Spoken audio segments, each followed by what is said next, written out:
Évangile de Jésus-Christ selon saint Luc, chapitre 23, versets 35 à 43. En ce temps-là, on venait de crucifier Jésus, et le peuple restait là à observer. Les chefs tournaient Jésus en dérision et disaient « Il en a sauvé d'autres, qu'il se sauve lui-même, s'il est le Messie de Dieu, l'élu. » Les soldats aussi se moquaient de lui. S'approchant, ils lui présentaient de la boisson vinaigrée en disant « Si tu es le roi des Juifs, sauve-toi toi-même. » Il y avait aussi une inscription au-dessus de lui « Celui-ci est le roi des Juifs. » L'un des malfaiteurs suspendu en croix l'injuriait « N'es-tu pas le Christ? Sauve-toi toi-même et nous aussi. » Mais l'autre lui fit de vifs reproches. « Tu ne crains pas donc Dieu? Tu es pourtant un condamné, toi aussi. Et puis pour nous, c'est juste après ce que nous avons fait. Nous avons ce que nous méritons. Mais lui, il n'a rien fait de mal. » Et il disait, « Jésus, souviens-toi de moi quand tu viendras dans ton royaume. » Jésus lui déclara, « Amen, je te le dis, aujourd'hui avec moi tu seras dans le paradis. » Acclamons la parole de Dieu.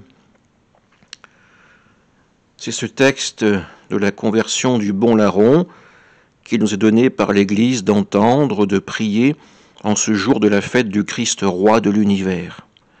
Un drôle de roi, crucifié, suspendu au bois de la croix, entouré par des gens qui se moquent de lui, les notables et même les condamnés à ses côtés. Pourtant, au milieu de ces injures, de ces moqueries, il y a une voix qui s'élève, celle du bon larron. Lui reconnaît en Jésus un innocent, celui qui n'aurait pas à supporter cette peine normalement. Alors, il tente le tout pour le tout et lui propose sa conversion, sa confiance. « Souviens-toi de moi quand tu seras dans le paradis. » Sa prière sera rapidement exaucée, puisque Jésus lui dit « Aujourd'hui tu seras avec moi dans le paradis, tu seras accueilli dans le royaume de Dieu, puisque ta conversion est sincère. » Qu'au dernier moment, tu as su recevoir, apercevoir même la présence de Dieu à tes côtés.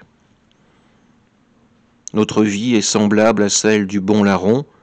Nous avons besoin de ce moment de conversion pour faire la rencontre avec Jésus, pour le laisser habiter à nos côtés, transformer notre vie, nous donner la vision non pas humaine que nous avons jusqu'à présent, mais rentrer dans la vision même de Dieu.